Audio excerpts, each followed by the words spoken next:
nós vamos falar sobre esse tema, olhe para cima. E começa dizendo assim: pensai nas coisas que são de cima, e não nas que são da terra, porque já estáis mortos, e a vossa vida está escondida com Cristo em Deus. Quando Cristo, que é a nossa vida, se manifestar, então também vós vos manifestareis com Ele em glória. Colossenses capítulo 3, do versículo 2 ao 4. E diz assim o estudo: a vida daqueles que morreram por meio do batismo nas águas, para os prazeres pecaminosos deste mundo, e passar a viver para Deus por meio da fé, esta vida está totalmente voltada para agradar ao Senhor. No entanto, buscar e pensar nas coisas espirituais exige de cada pessoa completa renúncia de si mesma, ou seja, o sacrifício das próprias vontades e dos desejos carnais. Deve ser de forma contínua, essa renúncia. Quando a pessoa vive na injustiça, por exemplo, fica provado que ela ainda não recebeu o novo nascimento e, consequentemente, não possui o Espírito Santo, sem o qual é impossível viver em santidade. 1 João 3,6. O nascido de Deus tem prazer em buscar e pensar nas coisas do alto, porque deixou de ser uma criatura terrena para se tornar um ser celestial. 1 Coríntios 15, 47 é a referência. Muito bem, vamos dar uma pausa aqui para falar desse assunto. Aqui nós entendemos, neste primeiro trecho do estudo, o que normalmente acontece quando nós começamos na fé. Nós sabemos que a fé, ou a caminhada da fé com Deus, começa na conversão. E essa conversão acontece no batismo das águas. É quando o próprio nome já diz, a pessoa decide mudar de direção, ela está andando por uma direção de pecado, seguindo o próprio caminho, ou o caminho do mundo, e ela decide fazer uma conversão para seguir os passos de Jesus, para tomar a sua cruz, para negar a si mesmo e segui-lo. Isso é caracterizado quando a pessoa ela se batiza nas águas. O batismo, que é o sepultamento da velha criatura com seus feitos, é o sinal, é a aliança de que aquela pessoa ela aceitou Jesus Cristo como o Senhor da sua vida. Então o primeiro passo é o batismo, é a conversão. Mas nós sabemos que apenas o batismo e a conversão não é suficiente. É preciso que a pessoa ela se torne alma vivente. Alma vivente já somos quando chegamos aqui. Ela se torne espírito vivificante. Ou seja, que ela mude de dentro para fora. Que ela nasça de Deus, que é o batismo no Espírito Santo. Jesus disse para Nicodemos que aquele que não nascer de novo, quem não nascer da água e do Espírito, não pode ver o reino de Deus, ou não pode entrar no reino de Deus. Então nascer da água é a decisão de aceitar Jesus e de dar as costas para o pecado, para o mundo. E nascer do Espírito é eu me manter nesse caminho e desejá-lo mais do que tudo. Porque entenda, como diz aqui, sem o Espírito Santo, não vai ser possível nos mantermos neste caminho. Porque a natureza do Espírito, o novo nascimento, é que faz com que nós venhamos focar o mais precioso, que é a nossa salvação, a vida eterna. Lembra que Jesus falou para Pedro: arreda, Satanás, porque tu não cogitas das coisas do alto, mas sim das terrenas. A pessoa, ela só começa a valorizar mesmo as coisas do alto quando ela nasce do Espírito. Por quê? Porque Jesus disse: o reino de Deus, ele está dentro de vós. Né? Então, quando você nasce do Espírito, que você recebe o Espírito Santo, então você prova do reino de Deus. Bem, quem recebeu sabe disso. Você prova de algo tão maravilhoso, que é um relacionamento com Jesus. É como se você voltasse para o Jardim do Éden, lá no princípio, né? Em que o homem vivia um relacionamento com Deus, diretamente. É a mesma coisa. Quando a pessoa recebe o Espírito Santo, é porque realmente ela recebeu o selo de garantia que diz: esse é espírito e não carne. Esse verdadeiramente me ama acima de todas as coisas. Este verdadeiramente se entregou. Porque para o Espírito Santo entrar, ele tem que encontrar naquele candidato ao batismo, ao novo nascimento, ele tem que encontrar a sede, o desejo de conhecer a Deus. E quando a pessoa recebe o Espírito Santo, ela nasce de novo, a experiência é tão forte que para ela, nada mais nesse mundo tem brilho. Porque ela já recebeu a maior das maiores alegrias, o maior dos maiores tesouros. Por isso que fica difícil explicar para você que não tem o Espírito Santo o que é ter, porque só quem tem sabe da experiência que teve. Só quem recebeu o Espírito Santo sabe que tudo nesse mundo é passageiro. É óbvio, a pessoa que tem o Espírito Santo, ela tem equilíbrio. Ela sabe que ela é sal, ela sabe que ela é perfume, ela sabe que ela é luz. Então, ela sabe que, como ela representa Deus aqui na terra,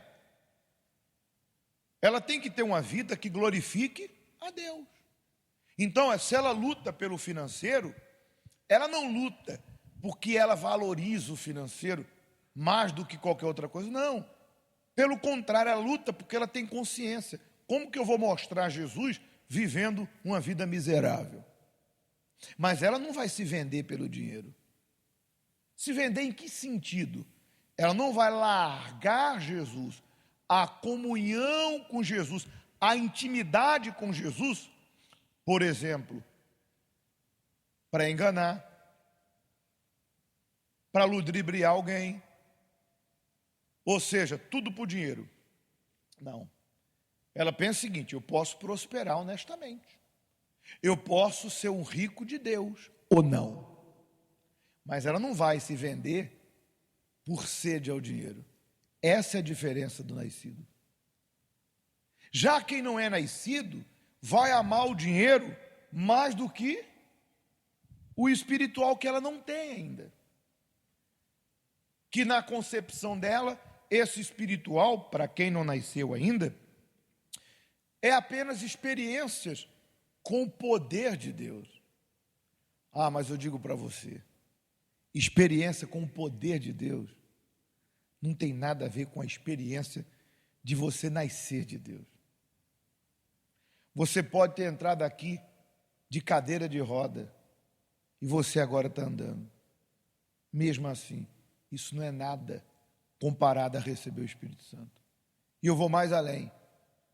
Se você não recebeu o Espírito Santo, mesmo com esse milagre todo que tu alcançou, se você não receber, o diabo vai te dar uma volta e vai te enganar. E mesmo recebendo o milagre, pode acontecer que se você não se nascer do Espírito, amanhã ou depois você largar Jesus, largar a fé. Por quê? Milagre não faz ninguém se tornar fiel, se tornar verdadeiro com quem? Com Deus. Não faz. Milagre faz a pessoa ser grata, mas a gratidão chega uma hora que acaba.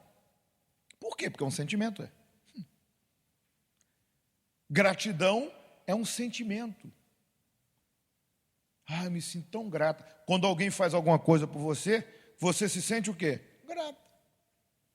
Mas nem sempre a pessoa faz o mesmo por quem fez algo por ela. Então ninguém segue Jesus por gratidão. A pessoa segue Jesus quando ela entende o propósito de Deus aqui na terra. Quando ela entende que Deus amou o mundo de tal maneira, entregou seu filho Jesus para resgatá-la do inferno. E a única forma daquela criatura que foi chamada, como disse Jesus, não foste vós que me escolhestes, mas eu que escolhi a vós outros, para dar fruto. Quando essa pessoa entende que Deus chamou ela para a vida eterna, então ela permanece com Deus. Minha vida financeira não está boa, não importa. Está na mão de quem? De Deus. Eu estou fazendo minha parte, sou fiel ao altar, faço meus propósitos, estou dando duro lá fora, Deus vai me honrar. Mas o mais importante, eu já tenho. Minha alma foi lavada, comprada e remida pelo sangue de Jesus. Mas minha família não se converteu ainda. Não importa. Eu vou dar bom testemunho para eles, eles verão Deus em mim, eles verão Jesus através de mim, eles verão Deus na minha vida, eu vou fazer o voto por eles e eles se convertam. Mas a minha alma eu já salvei. Se eu conseguir salvar mais alguns, amém. Mas eu não vou medir a minha condição diante do meu Senhor, porque o filhinho, o netinho, resolveu fazer besteira com a vida dele. A pessoa tem os pés aonde? Aonde? Ela tem os pés no chão, ela tem equilíbrio. Ela sabe que ela precisa ter uma vida aqui na terra maravilhosa, porque primeiro é promessa. E eu sou merecedor dela. Porque se você não se sente merecedor, saiba de uma coisa, você nunca vai ter nada na vida. Eu sou merecedor das promessas e a minha vida tem que refletir a imagem de Deus ou do diabo? De Deus. Então, minha vida tem que ser uma bênção. Mas nada disso se compara a maiores das maiores bênçãos, o maior dos maiores tesouros, que é a minha salvação. Então, eu não vou largar Jesus, porque eu estou enfrentando um problema familiar, financeiro, ou porque um sonho pessoal meu não aconteceu. Que sonho? Sei lá. O que é o seu sonho pessoal comparado ao sonho de Deus para a tua vida, que é salvar a tua alma? O que se compara a isso? Uma casa? Filhos? Só Deus sabe para onde eles vão quando vier para esse mundo. O que mais? O que se compara? Então a pessoa que nasceu, ela tem essa consciência, que ela não serve Jesus nem pelo pão, nem pelo peixe, mas pela sua salvação. Mas o perigo de quem não nasceu é não ter essa consciência. O perigo de quem é convertido é não ter essa consciência, porque ainda não provou do Espírito Santo. Mas não provou por quê? Porque falta desejá-lo mais do que todas as coisas, priorizá-lo. Jesus não disse? Está lá João 16. Jesus se levantou e disse: quem tem sede, vem a mim e beba. E a água que eu te der formará em você uma fonte que nunca vai se esgotar. Então, se você diz: o que eu faço para ter o Espírito Santo? Quem tem sede, vem a mim e beba. Jesus já falou. Então, a pessoa que se converteu e não nasceu, ela pode ser convencida de volta pela sua carne ou pelo mundo a voltar a ser quem era, ou se vender por algo que para ela tem muito valor. O quê? Sexo, casamento, dinheiro. O que mais? Fama, posição. Sabe que hoje em dia as pessoas se vendem por qualquer coisa. Verdade ou mentira? Agora, quem nasceu, voltar para o inferno, quem arrisca? Mas tem gente que arrisca, por incrível que pareça. Voltar para o vômito? Não. Então essa é a diferença. Quando a Bíblia diz que aquele que não tem o Espírito de Deus, esse tal não é dele, entenda, é porque se tem alguém que quer nos dar o Espírito Santo, quem é? É Deus. Está lá escrito: se o filho lhe pedir pão, o pai não vai dar o quê? Pedra. Imagine Deus, aqueles que pediram o Espírito Santo.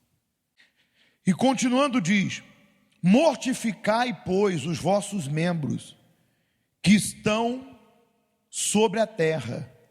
E aí ele fala de alguns pecados que estão ligados à carne humana.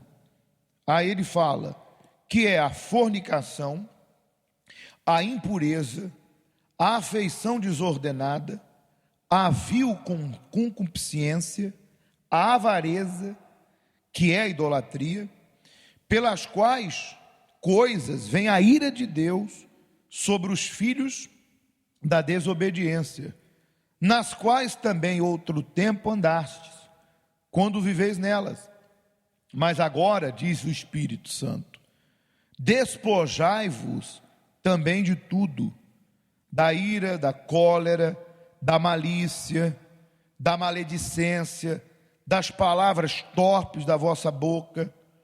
Não mintais uns aos outros, pois que já vos despedistes do velho homem com seus feitos, e vos revestistes, e vos vestistes do novo homem, que se renova para o conhecimento segundo a imagem daquele que o criou. Colossenses 3, do 5 ao 10. Quando a entrega da vida a Deus é verdadeira, o Espírito Santo faz nascer dentro da pessoa a natureza espiritual. Isso significa que os membros do seu corpo, que outrora foram usados como instrumentos do pecado, já não estarão mais sob o domínio da carne e das suas paixões. Se isso ainda não aconteceu na vida de alguém, é porque está a faltar o verdadeiro arrependimento. Porém, a partir do momento em que a pessoa se torna uma nova criatura, por meio do novo nascimento, ela fica livre da escravidão do pecado e deixa de obedecer aos seus desejos, pois a luz do Evangelho passa a resplandecer sobre a sua vida. Só para a gente entender isso aqui, para a gente concluir, veja que interessante, né?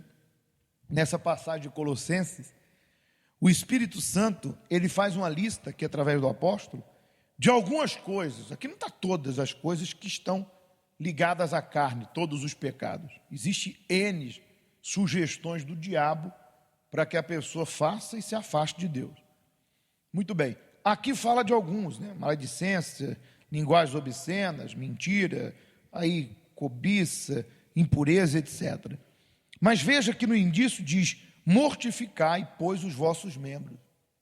Veja que o Espírito Santo nos mostra que somos nós quem temos que matar o pecado. Eu até lembro de um texto que fala assim, ó, se o pecado é o alimento do diabo, mate ele de fome.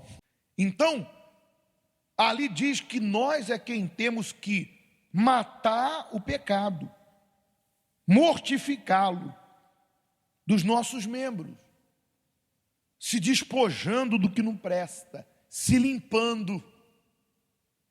Não é Deus que tem que fazer isso por mim.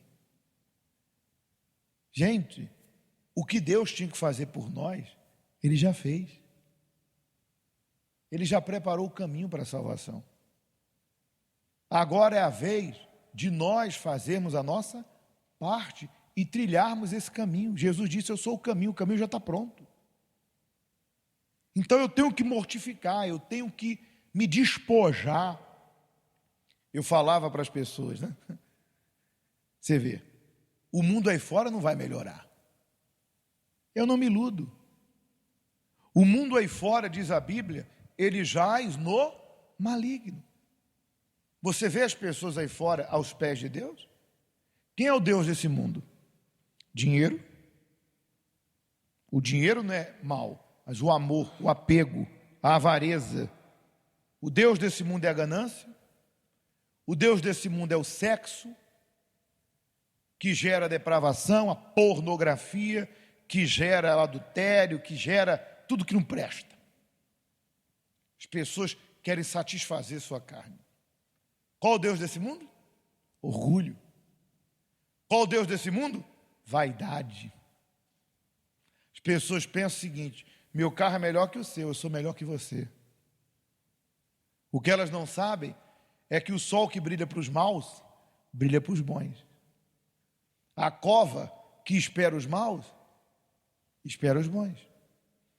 O Covid que mata os maus, no isolamento, mata os ricos e bons no isolamento.